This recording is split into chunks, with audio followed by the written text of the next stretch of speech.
Bismillahirrahmanirrahim. Alhamdulillahi rabbil alamin. Wassalatu wassalamu ala asyrafil anbiya'i wal mursalin wa ala alihi wa sahbihi ajma'in. Rabbi shrah li sadri wa yassir li amri wahlul 'uqdatam min lisani yafqahu qawli. Amma ba'd. Assalamualaikum warahmatullahi wabarakatuh.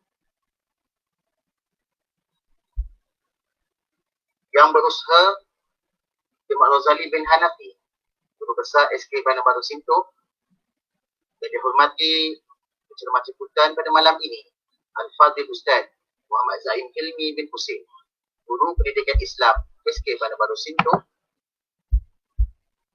yang dipertua Ibu Bapa dan Guru Dr. Muhammad Khairi bin Ahmad, yang dihormati Encik Abdul Karim bin Had, Guru Kanan Pentadbiran SK Bandar Baru Sinto, yang dihormati Puan Nohayati binti Yusuf, penolong kanan Haliwa Murid SK Bandar Baru Sinto, yang dihormati Encik Muhammad Jeffrey bin Nikmat, penolong kanan Co-Curriculum SK Bandar Baru Sinto, yang dihormati Musalla Al-Falah, Puan Siti Nur Kartini binti Ishaq, Surah penolong kanan Pendidikan Khas SK Bandar Baru Sinto, Ustaz Muhammad Nasir bin Idris, Ketua Panitia Pendidikan Islam SK Bandar Baru Sinto, selaku host pada malam ini.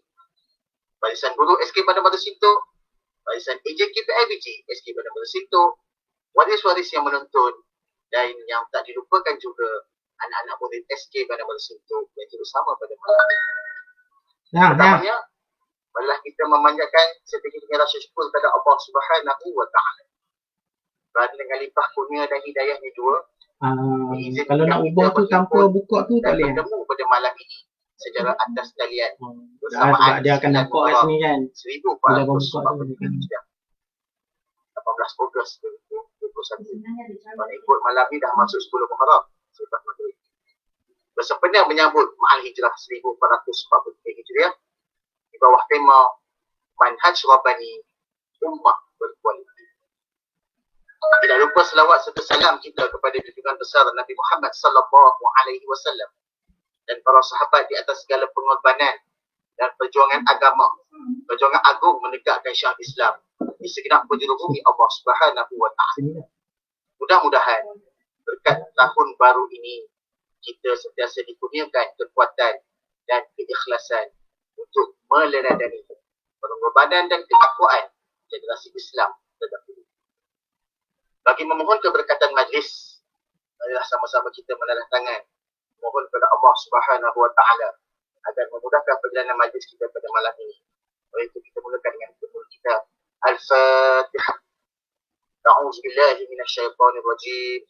Bismillahirrahmanirrahim. Alhamdulillahi rabbil alamin. Arrahmanir rahim. Maliki yaumiddin. Iyyaka na'budu wa iyyaka nasta'in. Ihdinas siratal mustaqim. صراط الذين أنعمت عليهم غير المغضوب عليهم ولا الضالين. أعوذ بالله من الشيطان الرجيم. بسم الله الرحمن الرحيم. الحمد لله رب العالمين. Alhamdulillah. Dengan penuh khusyuk dan tawaduk kami bersyukur padamu ya Allah di atas segala nikmat dan rahmat yang telah engkau kurniakan, di mana dengannya dapatlah kami berkumpul pada hari yang penuh barakah ini untuk bersama-sama meraihkan majlis sambutan Ma'al Hijrah peringkat sekolah SK Bandar Baru Sinto memperingati hijrah Rasulullah sallallahu alaihi wasallam. Allahumma ya zal fadli wal in'am. Ya Allah, sesungguhnya kami percaya dan yakin bahawa hijrah yang diperintahkan ke atas Rasulullah sallallahu alaihi wasallam adalah satu perancanganmu yang kemas dan teratur, demi memperkukuhkan kekuatan untuk menegakkan hak kebenaran, keadilan, kemakmuran, keamanan dan kebahagiaan. Allahumma ya qawi ya aziz ya fa'alu lima yurid. Sesungguhnya hijrah Rasulmu merupakan peristiwa agung yang kami akan hayati. Ia merupakan ilham perjuangan umat setiap zaman, mengajar erti perpaduan, kekayaan dan menyatukan yang berdelita. Allahumma ya fattahu ya alim. Bersepeda dengan pimpinan kami pada malam ini, kami memohon kepadamu ya Allah supaya pengertian falsafah serta semangat hijrah akan dapat diteruskan sentiasa hidup di hati sanubari setiap umat Islam, termasuk sikap, watak dan perbuatan. Ya Allah, Ya Mujib, Ya Da'watul Raya, wa Ya Qadiyal Hajat. Peliharalah kami Ya Allah dan negara kami ini Ya Allah, serta seluruh umat Islam daripada sebarang huru-hara dan ancaman musuh dari luar maupun dari dalam. Peliharalah kami, peliharalah diri kami dan peliharalah perbedaan kami. Bereratkanlah tali persaudaraan di antara kami. Semoga hidup kami sentiasa berada dalam keadaan selamat sejahtera, aman damai yang berpanjangan. Rabbana zalamna anfusana wa illam taghfir lana wa tarhamna lanakunanna minal khasirin. Bismillahilladzi la yadurru ma'asmihi syai'un fil ardh wa la fis samaa'i wa huwas samiul 'alim. Bismillahilladzi la yadurru ma'asmihi syai'un fil ardh wa la fis samaa'i wa huwas samiul 'alim.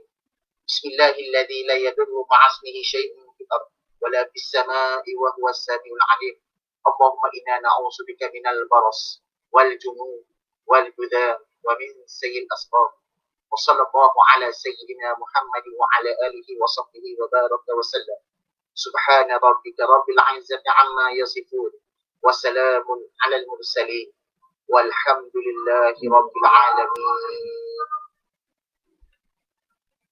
Alhamdulillah. Moga-moga dengan bacaan doa yang dibacakan sama-sama seperti tadi dapat kita mendapat keberkatan.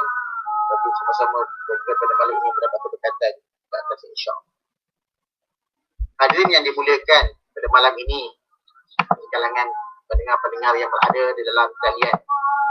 Peristiwa hijrah merupakan sebuah sejarah yang telah ditulis dengan tinta emas, yang mana secara sedar atau tidak ikan khas. Bersama kita juga hari ini Ustaz Ibn Hussein selaku penceramah kita dan juga merupakan guru pendidikan Islam di Sekolah Kebangsaan Bandar Baru Sentul, dan juga Ustaz Muhammad Nasir selaku Ketua Panitia Pendidikan Islam Sekolah Kebangsaan Bandar Baru Sentul. Terlebih dahulu saya merakamkan jutaan terima kasih dan rasa syukurnya kepada Allah Subhanahu Wa Taala kerana dengan limpah dan kurnianya kita sama-sama dapat berkumpul di alam maya ini bersama dengan para guru, waris PIBG dan juga para pelajar Sekolah Kebangsaan Bandar Baru Sentul bagi menjayakan program ceramah Ma'al Hijrah bagi tahun 1443 Hijrah. Alhamdulillah, sekali lagi juga saya nak mengucapkan terima kasih kepada Panitia Pendidikan Agama Islam Sekolah Kebangsaan Bandar Baru Sentul kerana telah merancang dan melaksanakan program ceramah ini. Saya rasa satu program yang amat baik untuk kita sama-sama walaupun di alam maya sama-sama dengan waris dan juga para pelajar bagi mengeratkan hubungan ukhuwah kita, walaupun dah beberapa bulan dah kita tak boleh nak bersemuka, maksudnya pelajar tak boleh datang ke sekolah. Jadi dengan adanya wadah yang sebegini kita dapat bersama-sama. Terima kasih juga saya kepada semua guru Sekolah Kebangsaan Bandar Baru Sentul kerana saya difahamkan Panitia Pendidikan Islam telah merancang berbagai aktiviti seperti sambutan Ma'al Hijrah kita pada kali ini dengan yang dititikberatkan kepada kejadian para pelajar untuk menyertai. Saya difahamkan ada dengan kuis, pertandingan sajak, poster dan sebagainya. Saya berharaplah para pelajar yang ada di Sekolah Kebangsaan Bandar Baru Sentul ini dapat menyertai program-program yang telah kita rancangkan ini. Okey, saya pun tak mau membuang masa dengan banyak kerana saya rasa kita nak mendengar apa yang disampaikan oleh Ustaz Zaim Hilmi dalam ceramahnya ini. Saya serahkan balik kepada Tuan Pengerusi Majlis. Sekian, Assalamualaikum warahmatullahi wabarakatuh. Majlis mengucapkan terima kasih tidak terhingga pada Tuan Guru Besar atas kesudian menyampaikan ucapan aduan seperti tadi. Baiklah, seterusnya kita teruskan lagi majlis dengan ucapan daripada Al-Fadhil Ustaz Muhammad Nasir bin Idris, Ketua Panitia Pendidikan Islam SK Bandar Baru Sentul, bagi menyampaikan sedikit maklumat berkaitan dengan program Ma'al Hijrah yang akan disambut pada tahun ini peringkat SK Bandar Baru Sentul. Silakan Ustaz. Bismillahirrahmanirrahim. Assalamualaikum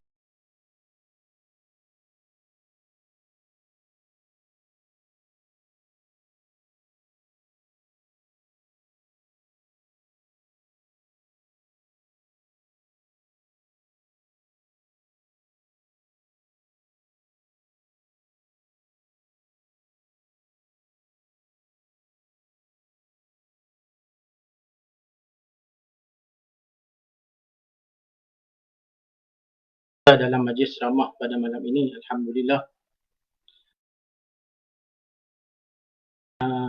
Belum kalinya kita mengadakan program sebegini, dan saya bagi pihak panitia pendidikan Islam memohon maaf sekiranya ada kekurangan dalam program ini. Mungkin ada kekangan internet dan sebagainya. Jadi mudah-mudahan program yang tak seberapa ini memberi sedikit manfaat kepada kita semua, insya-Allah. Jadi diringkaskan ucapan saya yang berbesar sebutkan tadi, kita telah mengatur beberapa program sempena dengan Ma'al Hijrah, dan adalah program ceramah pada malam ini, dan seterusnya selepas ini akan menyusul beberapa program seperti kuis Ma'al Hijrah, program sajak, dan juga video azam baru bagi tahun Ma'al Hijrah. Dan insya-Allah kita mengharapkan mudah-mudahan program sebegini dapat disertai oleh murid-murid kita di sekolah Bandar Baru Sentul, insya-Allah. Jadi saya rasa itu sajalah sedikit ucapan saya. Mudah-mudahan program ini kita boleh teruskan pada masa-masa yang akan datang, insya-Allah. Sekian, wabillahi taufiq wal hidayah. Wassalamualaikum warahmatullahi wabarakatuh. Waalaikumsalam warahmatullahi wabarakatuh. Pihak majlis merakan ucapan terima kasih dan ucapan Ustaz Muhammad Nasir sebentar tadi. Majlis juga berbesar hati mengalu-alukan kehadiran kesemua hadirin pada malam ini yang sudi meluangkan masa demi menyantuni majlis ilmu yang dianjurkan oleh Panitia Pendidikan Islam Surau Al-Falah SK pada Baru Sentul. Warga pendengar yang dimuliakan Allah Subhanahu Wa Taala, sebelum kita mendengar ceramah, izinkan saya membacakan sedikit biodata tentang penceramah jemputan kita. Penceramah jemputan kita bernama Al-Fadil Ustaz Muhammad Zain Hilmi bin Husin. Beliau merupakan adalah jadi Kupang, Bali, Kedah. Merupakan guru pendidikan Islam di sekolah SK pada Baru Sentul. Mula bertugas di Tawau, Sabah sebagai guru Jacob batch pertama selama hampir 9 tahun. Kemudian berpindah ke SK Taman Mutiara Sungai Kong dan berkhidmat selama hampir 6 tahun. Pada awal Januari 2021, pada tahun ini, dirizkikan oleh Allah SWT untuk dapat berhijrah semula ke Kedah, dan pengalaman dakwah beliau pernah bertugas sebagai panel kemusykilan agama di Radio Tawau FM Sabah. Hadirin dan hadirat muslimin-muslimat yang dikasihi sekalian, tanpa melengahkan masa, majlis diteruskan dengan ceramah oleh penceramah jemputan kita. Oleh itu, marilah sama-sama kita meminjamkan sebentar mata, telinga dan hati kita agar ilmu yang bakal disampaikan dapat kita hayati dan manfaat bersama. Sehubungan dengan itu, majlis yang penuh ta'zim mempersilakan Al-Fadhil Ustaz Muhammad Zain Hilmi bin Husin untuk menyampaikan ceramah beliau. Silakan Ustaz. Bismillahirrahmanirrahim. Assalamualaikum warahmatullahi wabarakatuh. Innal hamdalillah nahmaduhu wa nasta'inuhu wa nastahdihi wa nastaghfiruh wa na'udzu billahi min shururi anfusina wa min sayyiati a'malina. Innahu man yahdihillahu fala mudilla lahu ومن يضلل فلن تجد له وليا مرشدا. سبحانك لا علم لنا إلا ما علمتنا إنك أنت العليم الحكيم. ولا حول ولا قوة إلا بالله العلي العظيم. قال الله سبحانه وتعالى: أعوذ بالله من الشيطان الرجيم. الذين آمنوا وهاجروا وجاهدوا في سبيل الله بأموالهم وأنفسهم أعظم درجة عند الله وأولئك هم الفائزون. صدق الله العظيم. بسم الله ما شاء الله لا يسوق الخير إلا الله. بسم الله ما شاء الله لا يصرف السوء إلا الله. بسم الله ما شاء الله ما كان من نعمة فمن الله Bismillah ma sya Allah la ya'ti bil hasanati illa Allah. Bismillah ma sya Allah la hawla wa la quwwata illa billah. Amma ba'd. Makasih saya ucapkan kepada yang berbahagia dan moderator program kita pada malam ini, Fadil Ustaz Muhammad Azli bin Muhammad Nur. Yang saya hormati yang berusaha Tuan Guru Besar Sekolah Kebangsaan Bandar Baru Sintuk, Tuan Rozali Hanafi. Yang saya hormati barisan guru-guru penolongkan Sekolah Kebangsaan Bandar Baru Sintuk. Yang saya hormati Dr. Muhammad Khairi bin Ahmad yang dipertua PIBG Sekolah Kebangsaan Bandar Baru Sintuk dan seluruh ahli jawatan kuasa PIBG. Yang berusaha Fadil Ustaz Muhammad Nasir bin Idris, Ketua Panitia Pendidikan Agama Islam Sekolah Kebangsaan Bandar Baru Sintuk dan seluruh ahli jawatan kuasa pelaksana dan penggerak program Karnival Hijrah, Karnival Awal Muharram bagi peringkat Sekolah Kebangsaan Bandar Baru Sintuk, seluruh barisan ustaz-ustaz dan juga ustazah, guru-guru cemerlang Sekolah Kebangsaan Bandar Baru Sintuk, seterusnya ibu bapa, abang-abang dan kakak-kakak serta anak-anak pelajar, hadirin dan hadirat, muslimin dan muslimat yang dirahmati Allah Azza wa Jalla sekalian. Yang besar tidak dapat saya himbaukan gelar, yang kecil tidak dapat saya sebutkan nama, tetapi doa dan harapan kita insya-Allah semuanya berada di bawah limpahan rahmat, kasih sayang dan inayah yang berterusan daripada Allah Azza wa Jalla insya-Allah. Setinggi-tinggi rasa syukur kita rafakkan ke hadirat Allah Azza wa Jalla yang memberikan kesempatan kepada kita pada malam ini, malam 10 Muharram, untuk sama-sama kita menyantuni suatu detik sirah yang begitu hebat yang ditulis dengan tinta emas dalam lipatan sejarah Islam, iaitulah peristiwa Hijratul Rasul sallallahu alaihi wasallam. Tetapi sebelum saya mengimbau tentang pengajaran dan ibrah di sebalik hijrah itu, ayah-ayah dan ibu-ibu sekalian, cukup untuk saya kongsikan di awal mukadimah ini berhubung dengan keadaan pada hari ini, iaitulah yang bersamaan dengan 9 Muharram ataupun lebih dikenal sebagai Hari Tasu'a, antara hari yang digalakkan oleh Rasulullah sallallahu alaihi wasallam untuk berpuasa, khususnya bagi menghidupkan ibadah di dalam bulan Muharram. Bulan yang kita duduk sekarang ini, tuan-tuan dan puan, anak-anak sekalian, digelar sebagai Syahrullah. Nabi sallallahu alaihi wasallam menyebutkan dalam sebuah hadis riwayat Imam Muslim, afdalus siyami ba'da Ramadan Syahrullahil Muharram. Sebaik-baik puasa selepas daripada puasa Ramadan adalah puasa yang dilakukan di bulan Allah, iaitulah bulan Muharram.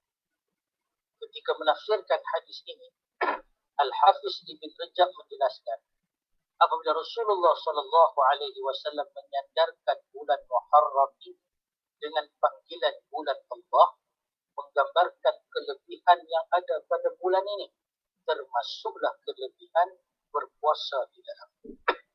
Dan esoknya hadirin sekalian bersamaan dengan 10 Muharram yang dikenal sebagai Hari Ashura. Minta maaf gangguan suara. Yang semalam saya sempat baca di dalam grup WhatsApp guru-guru dan sebagainya. Masing-masing terkenang dan mengimbau kenangan beberapa tahun sebelum daripada ini, apabila kita sempat menganjurkan program kacau bubuk Ashura di sekolah. Beberapa kawah sempat dihasilkan dan dimasukkan di dalam tapau dan diserahkan kepada para pelajar, kepada waris, bapak dan sebagainya. Ia satu memori kenangan yang cukup berkesan di hati kita. Bagaimana kita mengisi peringatan kepada hari Ashura itu dengan kacau bubur, berkenduri, berinfak dan sebagainya. Dan selain daripada itu, tuan-tuan, 10 Muharram ini, selain daripada kita kacau bubur Ashura ini, mungkin ada di kalangan ibu-ibu dan ayah-ayah yang dah plan dah esok ni nak kacau hubung suara dan sebagainya. Hari Ashura ini juga antara hari yang digalakkan berpuasa. Kerana Rasulullah sallallahu alaihi wasallam sebut, "Wa siyamu yaumi Ashura ahtasibu 'ala Allah ay yukaffira as-sanata allati qablah." Dan berpuasa pada hari Ashura itu Rasulullah sebut, aku berharap sangat-sangat agar Allah menghapuskan dosa setahun yang sebelum. Dalam sebuah hadis yang lain, yukaffira as-sanata al-madiyah, hadis riwayat Imam Muslim, menghapuskan dosa-dosa kecil yang dilakukan di tahun lepas. Bukan alang-alang puasa pada esok hari ini, tuan-tuan. Menghapuskan dosa-dosa kecil kita yang lepas. Jadi usahakan untuk kita berpuasa pada esok hari bagi menyambut penghayatan Muharram dan bagi menyambut peristiwa yang berlaku pada 10 Muharram itu sendiri. Kerana apabila ditanyakan kepada para ulama, apakah hikmah kita digalakkan berpuasa pada hari Ashura? Disebutkan dalam Majmu' Fatawa bahawa pada hari Ashura itulah, pada tanggal 10 Muharram itulah, najjallahu fihi Musa wa qaumah. Allah Ta'ala telah menyelamatkan Nabi Musa alaihi salam dan kaumnya daripada menjadi mangsa kezaliman seperti Fir'aun ketika itu, yang membunuh dan melakukan kekejaman terhadap kaum Nabi Musa AS. Dan keesokan harinya 10 Muharram itulah wa ahlaka fihi Fir'aun wa qaumah. Allah Ta'ala telah memusnahkan Fir'aun dan juga bala tenteranya yang berusaha untuk menghambat, mengejar dan berusaha untuk membunuh Nabi Musa dan kaum. Maka digalakkan kepada kita untuk berpuasa pada hari itu sebagai tanda syukran lillahi azza wa jalla. Kita bersyukur di atas nikmat pemberian Allah Subhanahu wa taala. Kerana itulah sebelum daripada Rasulullah sallallahu alaihi wasallam berhijrah ke Madinah, sewaktu Nabi bersama-sama dengan khalayak masyarakat Arab jahiliyah, Nabi melihat orang-orang kafir musyrik, geng-geng yang sembah berhala ini pun dia berpuasa pada hari Ashura. Kemudian setelah Nabi berhijrah ke Madinah Al-Munawwarah, Nabi sekali lagi menyaksikan kaum Yahudi, penganut-penganut Yahudi, mereka turut berpuasa pada hari itu. Dan Nabi tanyakan kepada bangsa Yahudi, apakah gerangan dan sebab kamu berpuasa pada tarikh 10 Muharram ini? Mereka khabarkan, inilah hari raya kami.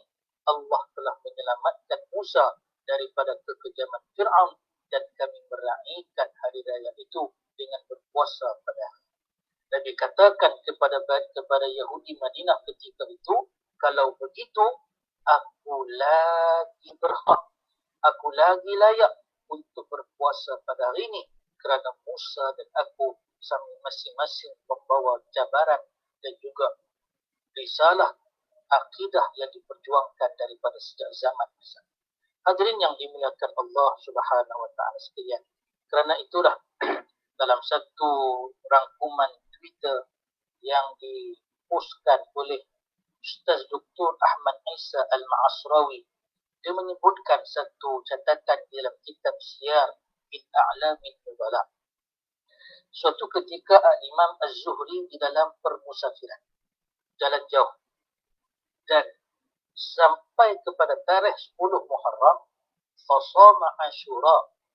Imam Az-Zuhri sanggup untuk berpuasa pada hari Ashura itu, sedangkan dia dalam tempoh permusafiran yang jauh.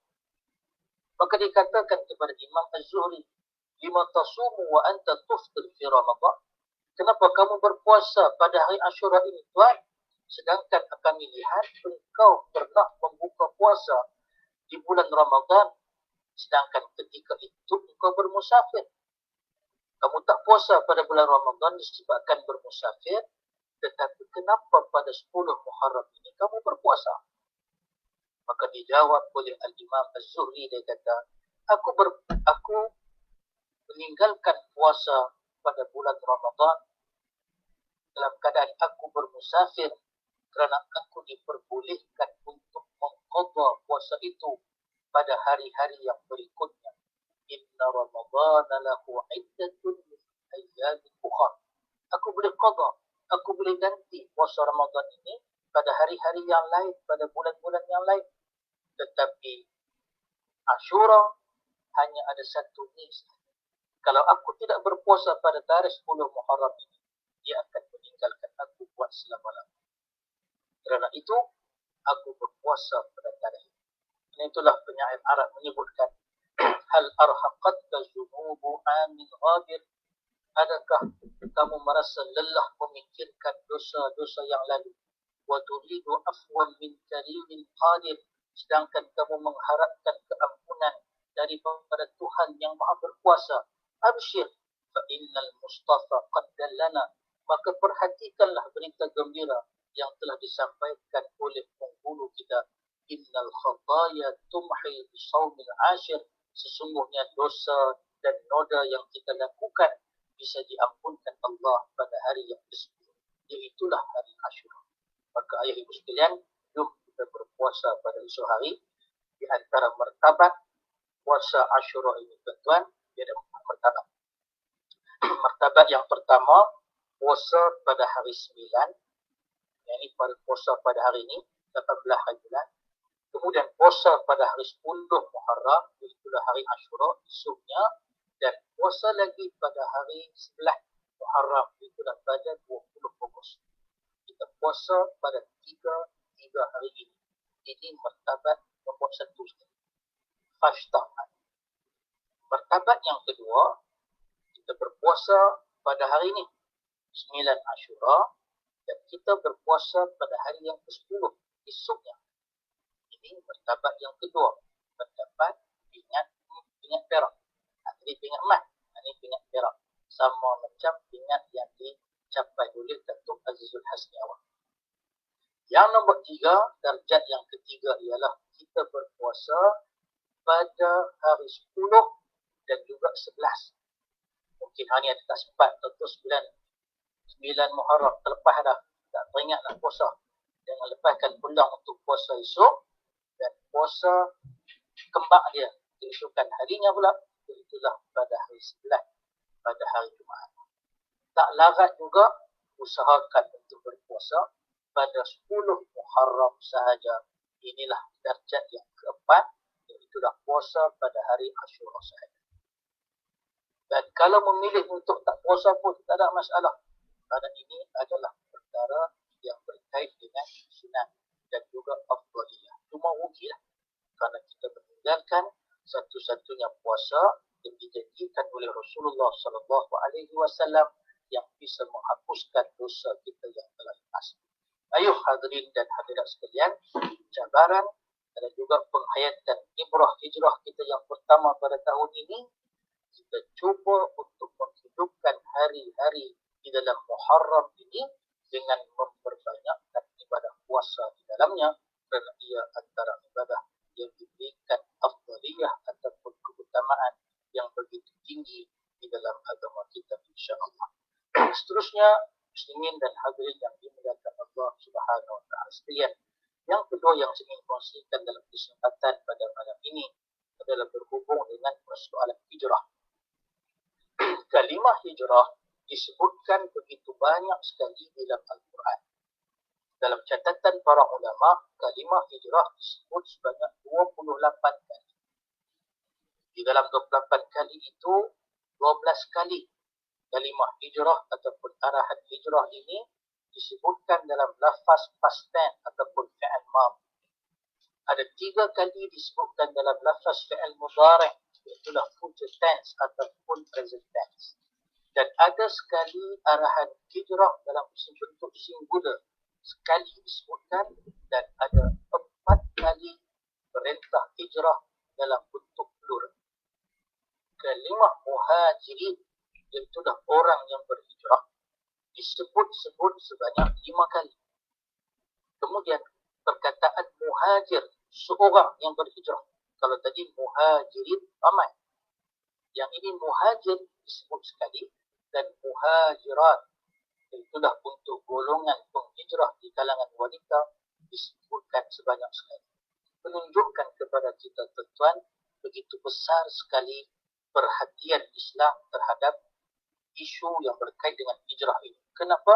Kerana hijrah merupakan suatu perkara transformasi yang begitu penting di dalam kehidupan kita sebagai hamba Allah. Cuma persoalannya ayah ibu sekalian dan anak-anak yang dikasihi, tarikh sebenar hijrah bukanlah berlaku pada tarikh 1 Muharram. Sedangkan kita dengar nyanyian 1 Muharram detik permulaan perkiraan tahun Islam hijrah. Itulah nasyid yang didendangkan kepada kita sejak daripada tahun 1987.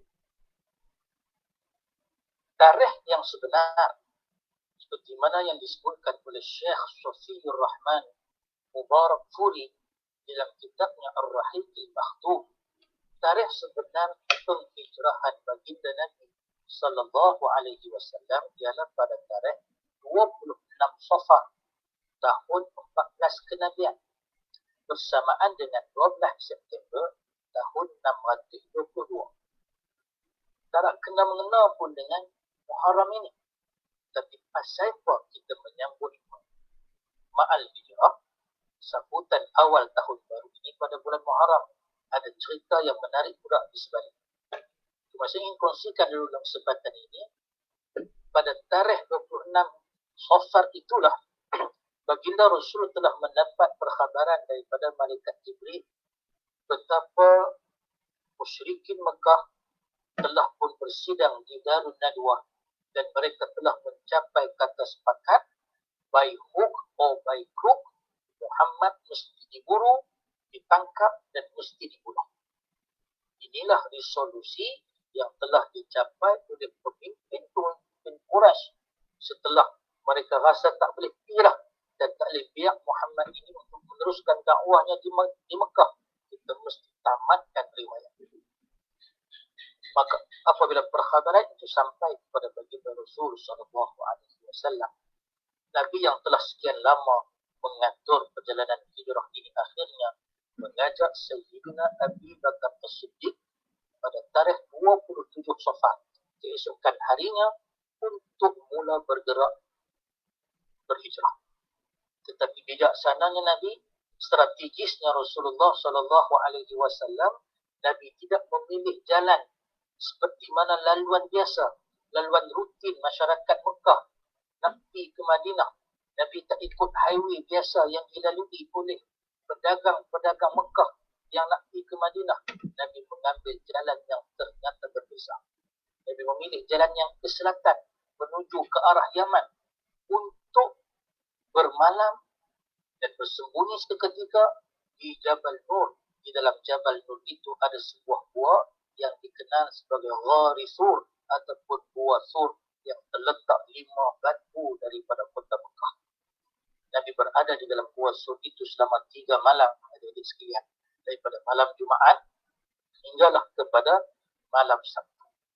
Nabi berada dan bermalam di situ 1 Rabiul Awal. Barulah Nabi SAW memulakan perjalanan hijrah.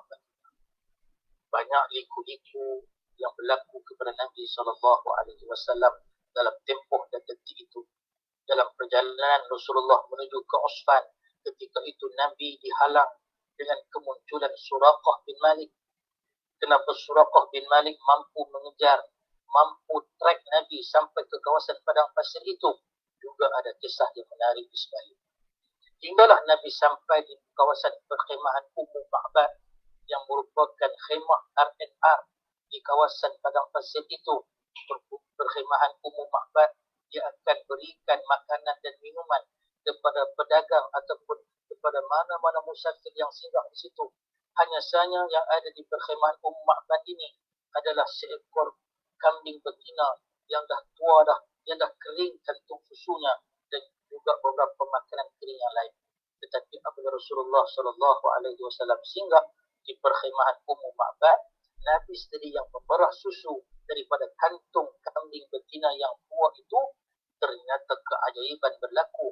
Labu susu ataupun kantung susu kambing betina itu kembali penuh dan Nabi dapat memerah susunya, bahkan tinggal spare satu mangkuk lagi untuk diberikan kepada Ummu Ma'bad dan juga ahli rumah. Suami kepada Ummu Ma'bad balik terkejut. Mana susu ni? Ummu Ma'bad bagi tahu tadi ada satu tetamu yang begitu spesial. Dia sentuh sahaja kambing kita menjadi sihat, dan inilah susu daripada kambing kita. Ini berlaku dalam perjalanan hijrah Nabi sallallahu alaihi wasallam. Nabi teruskan perjalanan sampailah ke tarikh 8 Rabiul Awal. Barulah baginda sampai di satu kawasan yang namanya Quba, yang diziarahi oleh jemaah haji dan juga jemaah umrah pada.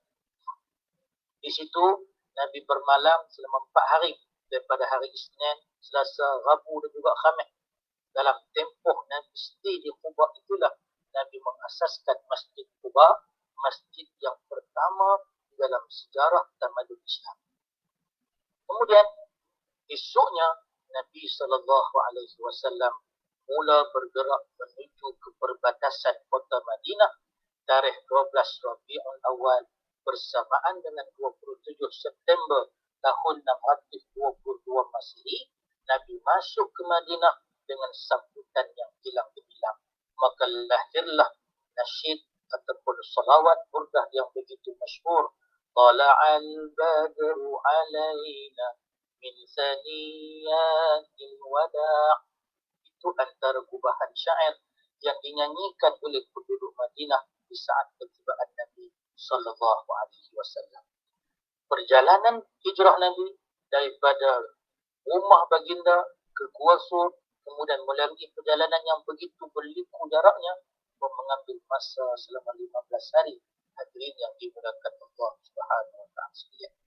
Maka apa yang ingin kita ambil penghayatannya pada malam ini, hadirin yang dimuliakan Allah Subhanahu wa taala sekalian, hijrah merupakan sunnatullah. Hijrah merupakan satu proses dan satu perkara yang mau ataupun tidak, sedap ataupun kita tak sedap, nak ataupun tak nak, hijrah akan berlaku di dalam kehidupan kita. Dan hijrah ini bukan saja berlaku kepada Nabi Muhammad sallallahu alaihi wasallam, tapi hijrah turut berlaku kepada nabi-nabi yang terdahulu. Sebagai contoh, Nabi Adam alaihissalam, Abul Bashar, bapa kepada anak Adam yang ada di atas muka dunia ini, bapa kepada sekalian manusia. Dulunya Nabi Adam duduk di mana? Nabi Adam duduk di syurga. Tapi sampai waktu dan ketikanya Allah mengarahkan Nabi Adam alaihissalam untuk berhijrah ke bumi. Dan disebutkan dalam sejarah, bumi ataupun tanah pertama yang dijejak oleh Nabi Adam alaihissalam ini terletak di Sri Lanka, di kawasan Ratnapura. Kawasan itu memiliki suatu gunung yang tinggi, setinggi 2,243 meter daripada aras laut, dan di puncak gunung itu dikatakan ada kesan tapak kaki Nabi Adam alaihissalam. Puncak bukit ini disebutkan sebagai Adam Peak yang terletak di Gunung Rama-Rama ataupun Samana Lakanda. Kita terpaksa naik 5,000 anak tangga daripada bawah untuk sampai di atas sana. Dan dijumpalah satu kawasan yang mengandungi lekukan tapak kaki yang begitu besar. Penduduk setempat menyatakan tapak kaki itu milik Nabi Adam alaihissalam. Daripada Sri Lanka, Nabi Adam berhijrah, jalan, mencari istrinya Siti Hawa. Akhirnya sampai ke kawasan perbatasan tanah Hijaz, masuk dalam Jazirah Arab, bertemu dengan ibunda Siti Hawa di Jeddah, dan mereka bertemu di mana? Bertemu di Jabal Rahmah. Itu sejarah. Hadirin yang dimuliakan Allah Subhanahu wa taala sekalian. Begitulah juga dengan kita yang ada di atas dunia pada hari ini. Dulunya kita berada di alam roh. Kita menyatakan penyaksian kita di hadapan Allah. Allah itu sebagai Tuhan satu-satunya yang kita sembah. Alastu bi rabbikum. Semua kita menyatakan saksian di hadapan Allah. Bala syahidna. Bahkan ya Tuhan, Engkau adalah Tuhan yang selayaknya untuk kami sembah. pula dihijrahkan pula ke alam rahim ibunda kita. Ada yang duduk 9 bulan, ada yang duduk 7 bulan, ada yang duduk 8 bulan, ada yang dilahirkan secara normal, ada yang dilahirkan secara caesar dan sebagainya. Seronok ke, gembira ke dalam rahim mak, sampai waktu dan ketikanya kita mesti hijrah, dan kita berhijrah ke alam dunia nyata yang kita duduk pada hari. Waktu kita kecil, semua orang sayang dan cium kita. Busuk macam mana pun orang kata wangi. Seronok dulu di zaman kanak-kanak. Tapi kita mesti berhijrah daripada zaman seorang kanak-kanak yang merangkak. Kita mula-mula bertatib, mula berjalan, mula berlari, sampai kita masuk sekolah rendah, masuk peringkat menengah, menjadi remaja, masuk peringkat belia. Kita membina ekonomi kita, membina rumah tangga kita, bekerjaya, sampai itu peringkat kita akan memasuki masa tua, dan itulah penghijrahan dalam hidup. Tak cukup setakat itu, kita berpindah pula ke alam barzah, duduk di sana hingga menantikan detik tiupan sangkakala, wa nufikha fis-sur. Apabila tiupan sangkakala itu, sampailah tiupan sangkakala yang kedua, manusia dibangunkan daripada pembaringannya. Ya wailana, man ba'asana min marqadina hadha. Siapakah yang membangunkan kami daripada tidur yang nyenyak dan sedap ini? Ini ucapan yang disebutkan dalam surah Yasin, berhubung dengan gambaran pengalaman penghuni-penghuni yang berada di alam barzah, yang mereka dipaksa untuk berhijrah pula ke alam mahsyar, menanti detik hisab di mizan Allah Subhanahu wa taala. Kemudian berhijrah pula bukan selama-lamanya duduk di padang mahsyar, hingga akhirnya kita diberi pilihan sama ada ke syurga ataupun ke dalam neraka Allah. Maka di sanalah kehidupan yang akan. Hadirin yang dimuliakan Allah Subhanahu wa taala sekalian, menunjukkan kepada kita kehidupan kita itu sendiri sememangnya terpaksa melakukan proses penghijrahan. Dan Allah Subhanahu wa taala menyebutkan di dalam surah An-Nisa ayat 100, "Wa man yuhajir fi sabilillah yajid fil ardi muraghaman katsiran wasa'a." Dan sesiapa yang berhijrah di jalan Allah dengan penuh kesungguhan, maka dia akan dapati di atas muka bumi ini peluang-peluang rezeki yang melimpah ruah yang telah dijanjikan oleh Allah. Ini janji yang Tuhan sebut dalam surah An-Nisa. Bukan saja manusia yang berhijrah, mana-mana makhluk yang turut melakukan penghijrahan dalam hidupnya pasti akan mendapat jaminan rezeki yang begitu hebat daripada Allah Subhanahu wa taala. Inilah yang dinyatakan di dalam tafsir-tafsir berhubung dengan ayat.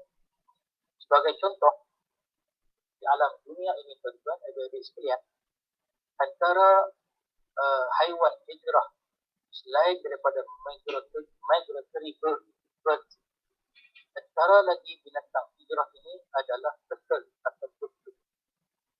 Penyu ini wujud sejak 1000 tahun yang lalu.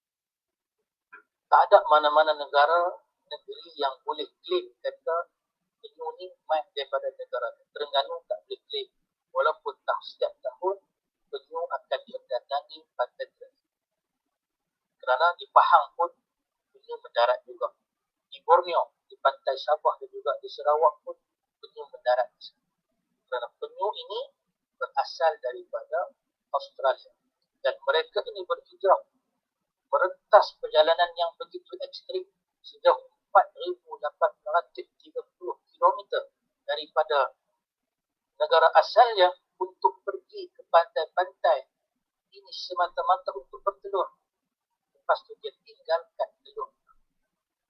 Ibu penyu tak pernah kisah tentang anaknya, tetapi dia sanggup merentas perjalanan yang begitu jauh untuk berhijrah. Akhirnya Allah Ta'ala jamin rezeki anaknya. Siapa yang jaga anak penyu? Bukan ibu penyu, tetapi manusia yang jaga telur-telur penyu. Sampai manusia mampu pula membina sumber rezeki manusia mampu membina tamadun ilmu daripada haiwan yang berhijrah ini, daripada penyu yang mendarat di Terengganu itu, akhirnya ditubuhkan sebuah universiti, dibangunkan fakulti of penyu. Dalam fakulti of penyu itu sebagai contoh, di sana ada pelbagai penyelidikan dan juga kajian terhadap. Dalam universiti itu ada orang buat ijazah Bachelor of Penyu, ada orang yang sambung Master of Penyu, ada yang sambung PhD bab penyu sahaja. Dan di sana ada pusat penerangan dan pengurusan. Sampai begitu sekali Allah Ta'ala jamin rezeki kepada haiwan yang berhijrah ini. Sampai diwujudkan program pendidikan, diwujudkan akta perundangan dan juga penguatkuasaan kepada penyu dan juga habitat. Pasal apa? Janji Tuhan tadi, wa man yuhajir fi sabilillah yajid fil ardi muraghaman katsiran wasa'a. Sebab itu tuan-tuan, kalau itu janji Allah kepada orang yang berhijrah, maka bagaimana janji Tuhan kepada manusia itu sendiri yang sanggup melakukan penghijrahan dalam kehidupan. Sebagai contoh, dalam seminggu dua ini orang sibuk memperkatakan tentang penghijrahan Lionel Messi, pemain bola sepak profesional yang dulunya bersama-sama dengan klub Barcelona. Di sana dia mendapat gaji yang begitu banyak, tetapi 2 minggu lepas akhirnya beliau telah melakukan satu penghijrahan. Beliau masuk dan menyertai kelab PSG. Maaflah kepada ibu-ibu ataupun kakak-kakak ataupun golongan wanita kalau cakap sikit pasal bola. Tapi nak gambarkan tentang orang yang berhijrah itu, Allah Ta'ala jamin rezeki. Apabila Lionel Messi ditawarkan untuk berpindah kelab daripada Barcelona kepada kelab PSG, Paris Saint-Germain di Perancis, dia ditawarkan dengan gaji bersih 25 juta euro. Bersamaan dengan apa tuan? Bersamaan dengan 173 juta 606,403 ringgit Malaysia. Gaji dia. Itu tahunan. Pemain yang berusia yang dilahirkan tahun 1987 di Argentina ini, kalau kita nak tukar gaji dia kepada bulan-bulan pula, dan dia fikir ini syok kerja gaji orang. Kita kira gaji orang, dalam keadaan kita tak ini syok lah kerja. Kita kira gaji orang ini. Bulanan-bulanan yang didapat, yang Messi dapat sebanyak 14,467,200 ringgit 2,5. Itu gaji bulanan. Terpecah lagi, bagi 4 untuk setiap minggu. Berapa Messi dapat? 3,338,584, 6,7. Pecah lagi gaji harian. Messi dapat setiap hari gajinya adalah sebanyak 667,716 ringgit 9,3. Setiap jam Messi duduk itu, dia memperolehi sebanyak 27,821 ringgit 5. Every minute, setiap minit yang dia duduk melengung saja. Setiap minit itu, sambil-sambil tunggu bini dia masak Maggi dia, sambil-sambil dia melengung depan TV nak tengok channel seterusnya. Setiap minit dia dapat 463 ringgit. Soalan dia, kalau kita hidup saja, apa yang kita dapat? Kita takkan dapat apa-apa kalau kita tidak melakukan penghijrahan dalam kehidupan kita. Paling tidak, kalau Messi seorang yang kaya dengan harta, tapi saya nak menjadi seorang yang kaya dengan pahala, azam, juga cita-cita kita, insyaAllah. Abang-abang, kakak-kakak, ayah dan guru-guru sekalian, sedar ataupun tidak sedar, kita sudah memasuki satu era yang disebut ataupun dikenal sebagai sekarang ini sebagai DC and AC. Apa itu DC ataupun AC? DC adalah before COVID and AC adalah after COVID. Dan ternyata dua zaman ini, dua fasa ini tuan-tuan, keadaan yang begitu berbeza sekali. Dan kita sudah mula berhijrah daripada zaman keadaan dahulu kepada norma baru sekarang. Sedap ataupun tidak sedap, itulah law yang kita hadapi sekarang. Kalau dulu kita boleh merapatkan soft di dalam masjid dan surau, tetapi sekarang kita sudah diarahkan untuk menjarakkan soft kita. Kefahaman agama kita diuji sekarang. Kalau dulu orang bersin, dah bersin, dia diucapkan Alhamdulillah. Kita yang dengar pun kita akan sebut Yarhamukallah, dia doa bagi yahdini wa yahdikumullah dulu. Tapi dah ni mereka telah bersin tengok di tengah khalayak ramai. Tuan-tuan pergi pasar Changlun, market Changlun, tuan-tuan pergi kat gerai buah-buahan sedap, tuan-tuan pergi bersin kampung. Apa jadi? Semua mata akan tuju kepada kita. Semua mata akan pandang seriau kepada kita. Dia berbilang, kata dia inilah pembawa baik letak pula dekat market kita. Dunia sedang sakit sekarang. Tuan-tuan, kalau dahulu tetamu main ke rumah, kita sangat syok, kita sangat gembira sebab kita tahu tetamu ini membawa berkat. Tapi sekarang ini orang begitu seriau sekali nak bawa tetamu ke rumah. Seriau pasal apa? Seriau kalau tetamu itu nanti yang menjadi pembawa, menjadi orang yang membawa virus COVID itu dan akhirnya duduk di rumah kita dan menjangkiti isi keluarga kita. Perasaan itu ada seriau kepada tetamu yang datang. Dunia sudah berada dalam kepayahan. Kalau dulu kita jumpa orang, kita akan segmen, kita akan bersalaman, kita akan bermusafahah, melaksanakan satu sunnah yang diajarkan oleh Nabi SAW. Bahkan kita mendapat fadilat apabila bersentuh tangan itu akan berguguran dosa antara kita dan dia. Tapi hari ini kita sudah tidak boleh bersentuhan tangan. Kita hanya main angkat tangan dan itu saja. Macam ni saja ataupun lagu. Dan kalau boleh dijumpa dengan orang itu pun tak mau lama-lama. Pasal apa? Pasal timbang takut terkena penyakit yang sedang mewabak dan merebak. Kakak-kakak, cikgu-cikgu perempuan, kalau dulu dalam handbag kita ada apa?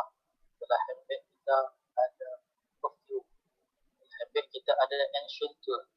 Dalam handbag kita ada far away.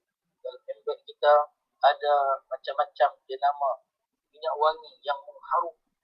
Tapi lah ni minyak wangi entah ke mana, yang ada hanyalah hand sanitizer. Kalau dulu kita jumpa siapa-siapa pun senyuman akan terukir di wajah. Paling tidak itulah sedekah kita kepada orang yang memerhatikan kita. Tak duit kita nak bagi, tapi kita berikan wajah yang manis. Setidak-tidaknya kita mengamalkan sunnah Nabi SAW. Tapi lah ni kita senyumkan tak senyumkan, senyuman itu tertutup di sebalik mask yang kita pakai. Kalau dulu tuan-tuan yang dimuliakan Allah, perkataan negatif sangat tidak disukai. Masa tu orang hanya nak positif. Masa tu orang hanya nak lambang tambah. Masa tu orang hanya nak dengar kamu positif. Tapi sekarang perkataan positif sangat ditakuti dan sangat diubah. Tapi orang nak sekarang ni nak dengar negatif. Waktu bila? Waktu mendengar keputusan tujuan suat kepada kita. Yang Tuhan negatif. Tuhan tidak menanggung ataupun membawa barier. Alhamdulillah kita tarik nafas itu. Tapi kalaulah pegawai perubatan tu kata, minta maaf Encik terpaksa dikuarantinkan, Encik positif COVID, anak isteri Encik terpaksa diasingkan, terpaksa diisolatkan. Kataan positif itu sangat menghati. Dunia sedang bergegar sekarang. Kalau dulu kita seronok untuk pulang ke kampung, kerana kita tahu bila kita balik ke kampung menziarahi ibunda dan ayah kita, itu akan membawa kebahagiaan kepada kita. Tapi sekarang ini kita nak pulang ke kampung, nak balik ke kampung halaman itu, tuan-tuan, kita bimbang pemulangan kita itu akan membawa penderitaan pula kepada ayah dan ibu kita yang semakin lanjut usia dan berada di peringkat usia senja. Kita bimbang, kita pula jadi pasal, kita pula jadi punca, takut mereka yang kena bawa. Dunia semakin aneh pada hari ini. Hadirin yang dimuliakan. Kalau dulu bila kita nak makan saja kita basuh tangan, tapi sekarang di mana-mana pun kita akan basuh tangan.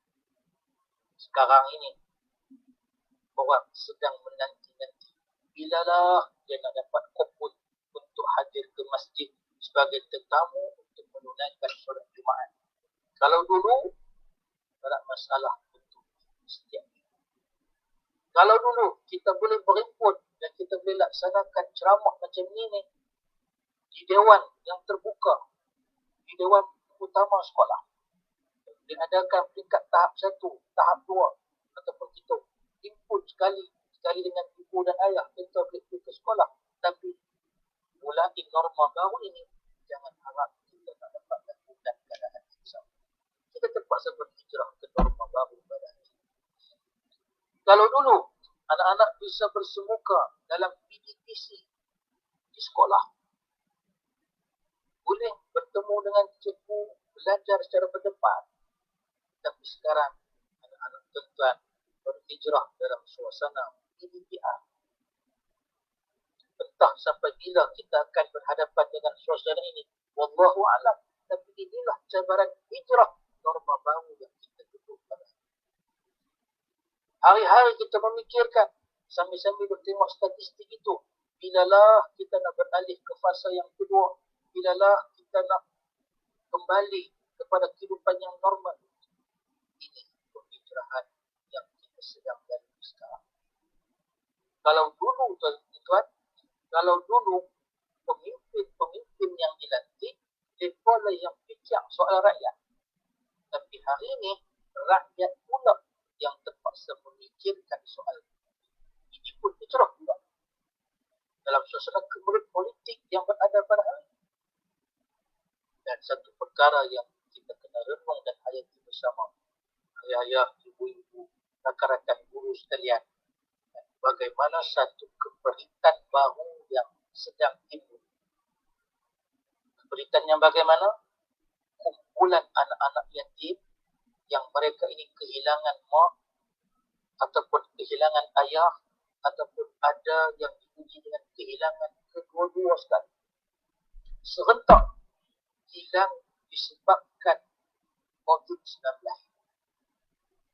Kemana hala tuju anak-anak yatim? Dalam keadaan mereka nak pergi kepada Tok dan Tok Wan mereka, Tok dan Tok Wan mereka pun dalam keadaan nak survive.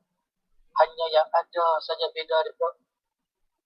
Mereka nak pergi ke rumah mak dan juga pak-pak penakan. Mak dan juga pak-pak penakan itu pun terpaksa bersengkang mata, terpaksa untuk menyara kehidupan dia dan anak-anak dia. Mereka sendiri pun berhadapan dengan kekangan kewangan.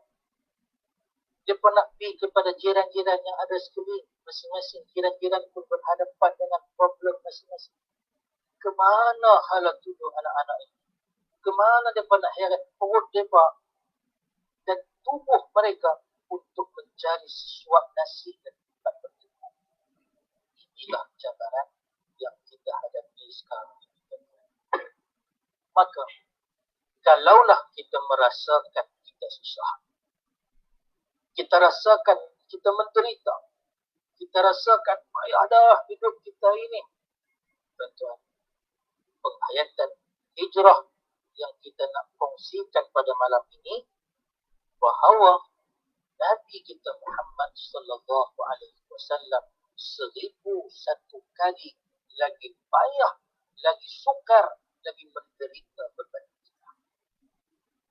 Kalau kita rasakan dalam suasana pandemik ini, yang pakar-pakar kesihatan sebut akan jadi endemik, satu natijah yang tidak akan ada endingnya, tak akan ada pemudah kepada wabak ini. Kita rasakan 12,000 rakyat Malaysia meninggal. Kita rasakan 500 orang membunuh diri akibat tekanan hidup. Kita rasakan beribu-ribu orang terpaksa gantung bendera putih akibat tak ada makanan. Beribu, bukan ribu, jutaan orang yang hilang pekerjaan. Berjuta orang hilang sumber pendapatan kerana perintah kawalan ini. Berapa ramai yang jatuh miskin. Berjuta pelajar yang tidak dapat ke sekolah. Mahasiswa yang tidak dapat ke kampus universiti. Berbilion ringgit habis, tak tahu bagaimana. Hospital yang berhadapan dengan kelengkapan yang tidak cukup dan sebagainya. Kalau kita rasakan apa yang saya senaraikan itu sesuatu yang letih, sesuatu yang penat, sesuatu yang tak larat. Perjalanan hijrah yang dilalui Nabi sallallahu alaihi wasallam lagi payah, lagi penat, lagi melelahkan dan lagi derita. Tetapi Nabi tetap meneruskan perjalanan itu, Nabi terus melakukan arahan yang telah ditetapkan oleh Allah Azza wa Jalla, kerana Nabi tahu ada sinar sebalik dan di akhir perjalanan hijrah yang telah ditetapkan oleh Allah Subhanahu wa taala. Muslimin dan hadirin yang dimuliakan Allah Subhanahu wa taala. Kenapa saya katakan perjalanan hijrah Nabi sangat derita, sangat melelahkan, sangat perih? Kerana Allah Ta'ala sendiri merakamkan di dalam surah Al-Anfal ayat 3. وَإِذْ يَمْكُرُ بِكَ الَّذِينَ كَفَرُوا لِيُثْبِتُوكَ أَوْ يَقْتُلُوكَ أَوْ يُخْرِجُوكَ وَيَمْكُرُونَ وَيَمْكُرُ اللَّهُ وَاللَّهُ خَيْرُ الْمَاكِرِينَ. Dan ingatlah ketika golongan musyrikin mengatur perancangan dan budaya mereka. Ada di antara mereka yang mencadangkan agar Muhammad ditahan. Ada yang mencadangkan agar Muhammad ditangkap. Ada yang mencadangkan agar Muhammad itu dikurung dan dihalau. Ada yang mencadangkan Muhammad itu dikurung. Mereka mengatur perancangan. Allah Ta'ala juga mengatur perancangan. Kita kena faham tuan, perjalanan hijrah Nabi ini bukanlah satu perjalanan yang simple, yang smooth, yang lancar, bagaikan perjalanan VVIP. Ada trafik yang escort, ada pegawai pengiring kiri dan kanan, jalan dilencongkan, boleh pergi, lampu trafik light dihijaukan, terus tidak. Sampai dihampa dengan permaidani merah, kemudian diberikan sambutan yang hilang gemilang. Oh, perjalanan hijrah Nabi tidak sedemikian. Nabi terpaksa berhadapan dengan satu kumpulan musuh yang sangat elit. Nabi terpaksa berhadapan dengan kumpulan musuh yang mengandungi pakar tracker yang dikenal di dalam masyarakat Arab sebagai ilmu jazibiyah. Ilmu jazibiyah ini ilmu yang berkait dengan aroma. Mereka boleh mengesan kedudukan orang yang mereka nak cari hanya dengan menghidu bauan sahaja. Mereka sudah dapat track ke mana pergi dan bergeraknya orang yang mereka nak cari. Dan antara orang yang paling otai dalam ilmu jazibiyah ini tuan adalah Abu Jahal. Ada orang tanya, ilmu jazibiyah ni rupa dari mana Ustaz? Baik, saya gambarkan. Dalam angkatan tentera darat. Dululah saya tak pasti. Kalau dulu dalam angkatan tentera, di sana ada satu squad ataupun satu pasukan yang dikenal sebagai Senon Park. yang dianggotai oleh anggota-anggota tentera daripada orang-orang asli sebagai contoh. Orang asli ini mereka ada satu kepakaran geria bau yang cukup tajam. Bila mereka masuk ke dalam hutan, ke dalam rimba, mereka boleh cap ini bau komunis. Komunis baru saja melalui kawasan ini. Bau badan mereka melekat di daun-daun hijau yang ada di dalam belukar-belukar dalam hutan itu. Dan bila mereka tekapkan telinga mereka ke tanah, mereka boleh agak dengan tepat komunis itu pergi ke mana. Di dalam pasukan keselamatan juga ada Iban Tracker sebagai contoh. Mereka ini golongan-golongan yang dapat trace kedudukan musuh dengan begitu cepat dengan kemahiran bau geria yang ada pada mereka. Ini kepakaran yang ada di Malaysia.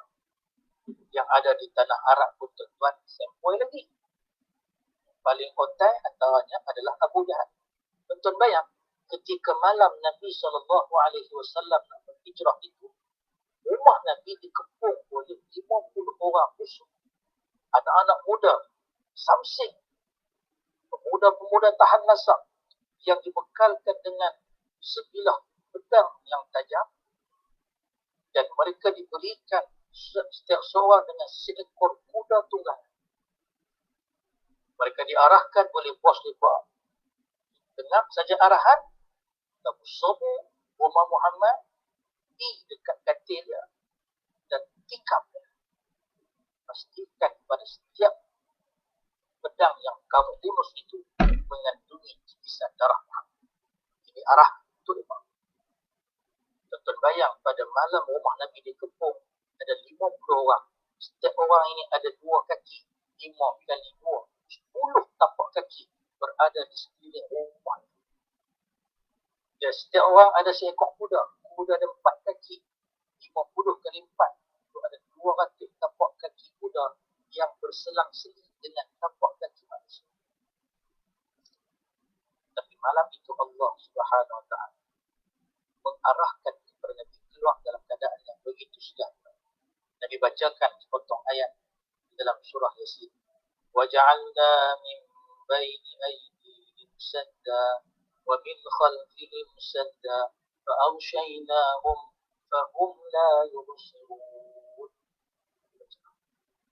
Bahkan betapa gentlemannya Nabi SAW, Nabi ambil pasyak itu, Nabi taburkan di atas kepala musuh-musuh yang nak bunuh dia.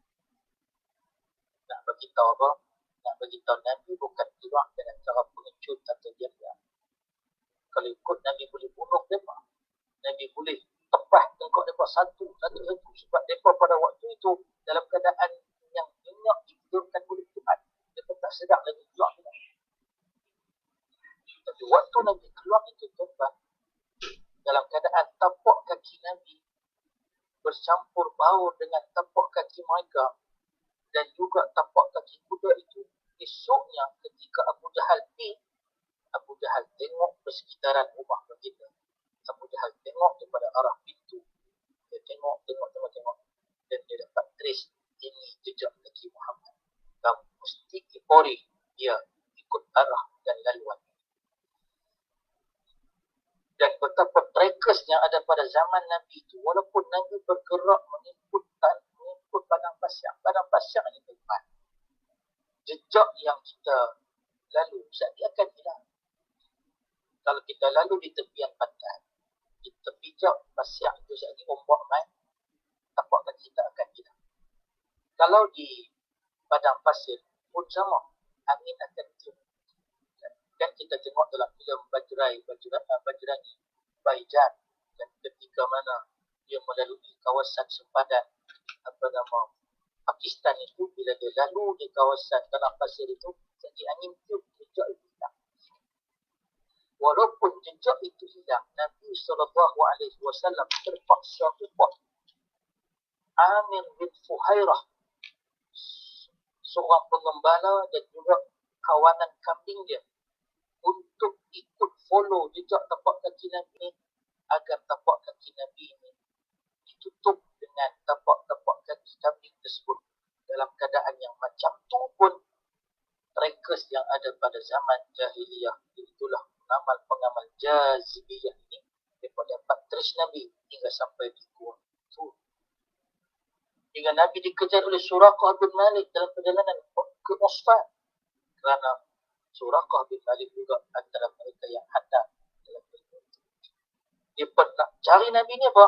Nak bunuh Nabi, tak nak lain. By hook atau by crook nak bunuh Nabi. Nabi berhadapan dengan cabaran yang begitu sukar, tetapi Nabi melepasinya dengan begitu berjaya sekali. Kerana apa?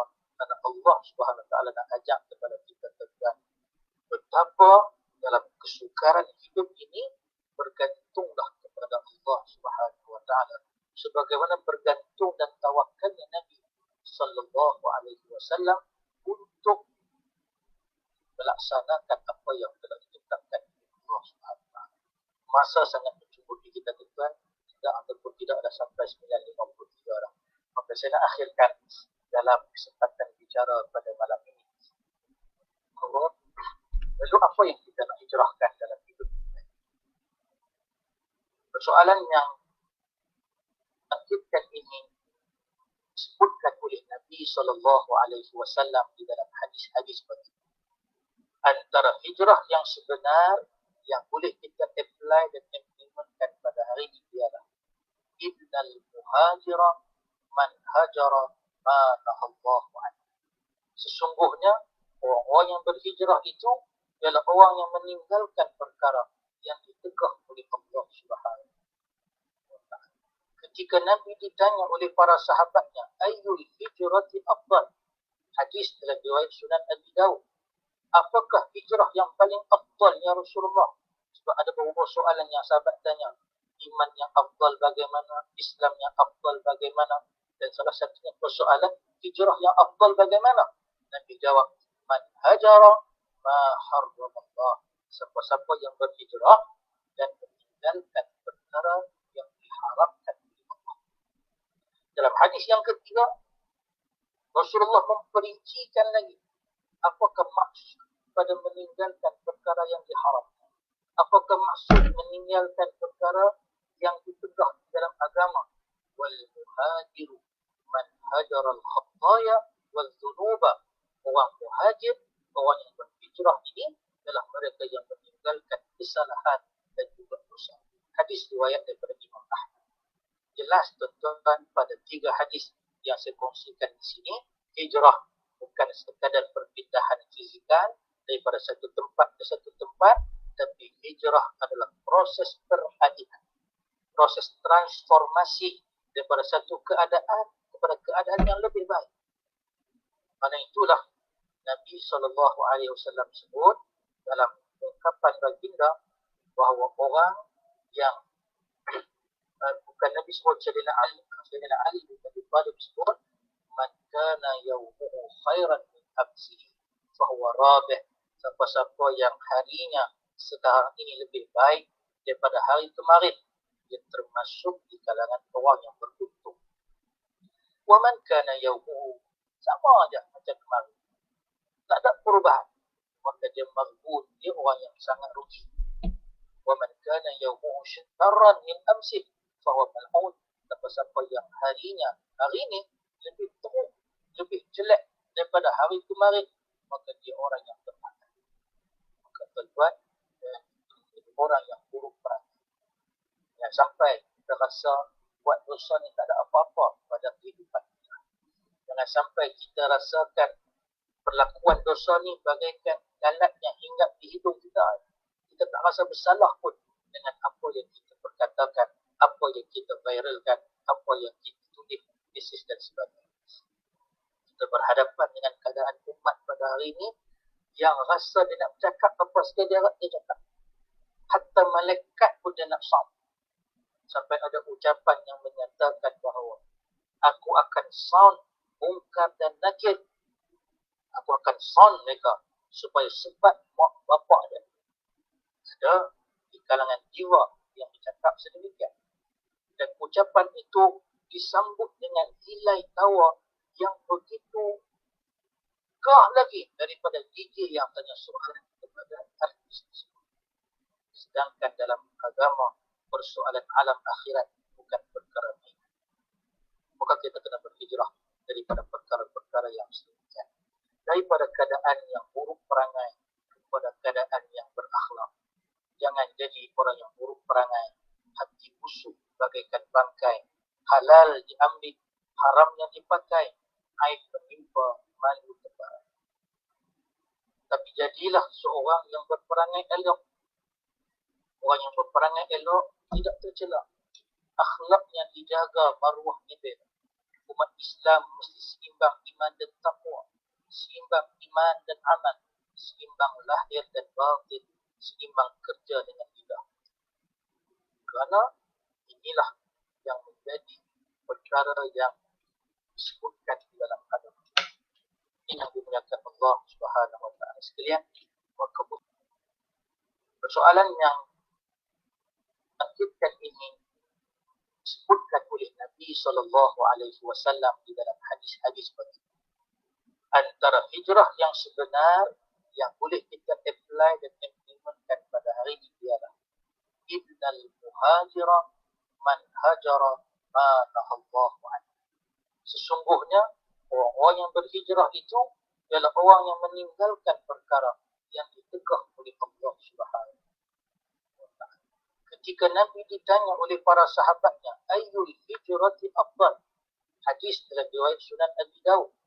Apakah hijrah yang paling afdal ya Rasulullah? Sebab ada beberapa soalan yang sahabat tanya. Iman yang afdal bagaimana? Islam yang afdal bagaimana? Dan salah satunya persoalan hijrah yang afdal bagaimana? Nabi jawab, man hajara ma harramallah. Siapa-siapa yang berhijrah dan meninggalkan perkara yang diharamkan oleh Allah. Dalam hadis yang ketiga, Rasulullah memperincikan lagi apakah maksud pada meninggalkan perkara yang diharamkan. Apakah maksud meninggalkan perkara yang ditegah dalam agama? Wal muhajiru man hajara al-khataya wal dhunuba. Orang muhajir, orang yang berhijrah ini adalah mereka yang meninggalkan kesalahan dan juga dosa. Hadis riwayat daripada Imam Ahmad.